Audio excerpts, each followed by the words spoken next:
All right, next we're going to talk about scalar multiplication with our vectors. So say we start with an initial vector v. Scalar multiplication means that we're just going to double vector v by 2. So 2v is just doubling that vector. We can also condense the vector. We can cut the vector in half by just multiplying by a scalar of 1/2, which is what we have right here. And then if you ever put a negative in front of a vector, what that means is that you're just going in the opposite direction. And so vector v is going to have the same distance that vector v has, but because you have that negative, you're just going in the opposite direction. So when you have those negatives there, it just means that your vector is going in the opposite direction. Now, something that is very important for this class is going to be found in basically the first sentence of the second page. That if we have two non-zero vectors, in order for two non-zero vectors to be parallel, they are scalar multiples of one another. All right? So I'll give you an example of that over here to the side. So say I have a vector, let's say vector A, and we're given 2, 4, 6. And now I have another vector B that is 4, 8, and 12. I can say that vector A is parallel to vector B because A is equal to, 1/2 B, because half of B is going to put us back to vector A. So these two vectors, vector A and vector B, are going to be parallel because one's a scalar multiple of the other. Again, you could write this as 2A is equal to B. All right.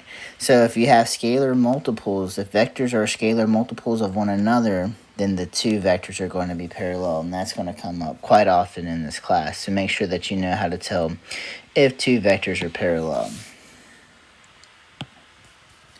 All right. The next thing that we're going to talk about and focus on is if we want to find the difference of two vectors, so u minus v.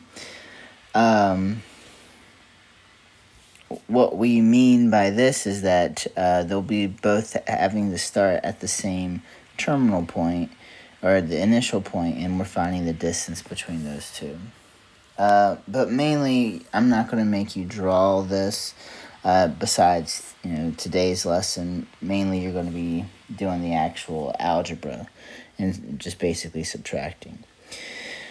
All right, the position vector. So the position vector is going to be the vector that is coming from the origin. So that's why it's known as the position vector. It's whatever vector is coming off of the origin. So here we have a position vector because it's coming away from the origin. Now, for example 2, we want to draw vector OP, which is 1, 2, and then draw two equivalent vectors. And so what I'm going to do is I'm going to go ahead and just make a coordinate plane. And again, because our vector is defined by two values, this is not a three-dimensional coordinate plane. All right, it's just a two-dimensional coordinate plane. So we can call this x and we can call this y. And so we're going to start with our vector, and we're going to use the position vector. So we're going to start at the origin, and our x value is 1, so we're going to go to the right 1, and we're going to go up 2 on the y-axis, and so there is our position vector. So now we want to draw two more equivalent vectors, and I can do that pretty easily. I can just do it at any point, so I can use this as a point, making sure I go to the right 1 and up 2. I can do the same thing, and at this point, I'm going to go to the right 1, up 2.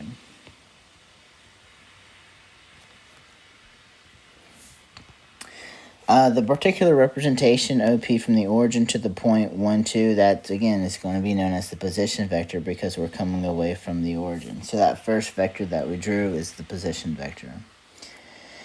Example 3, we're going to find a vector with representation given by the directed line segment AB. We're going to draw a vector AB and the equivalent representation starting at the origin. So we're going to do the position vector as well.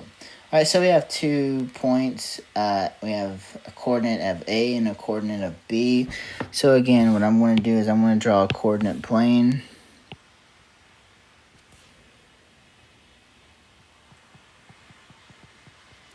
And we have a value of -4. I don't know why I'm putting those tags there. I don't need that. -4, -1. So left -4, down 1. So that's A. And then to the right, 1 up 2. That's B. Now I'm just going to go ahead and connect those. Now, that's the initial vector that we have. So now what we want to do is draw an equivalent representation of our vector from the origin, so a position vector.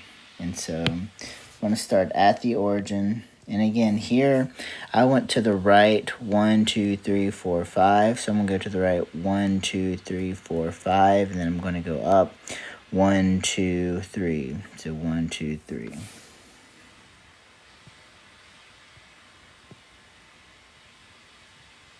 And again, try to get as close as you can there.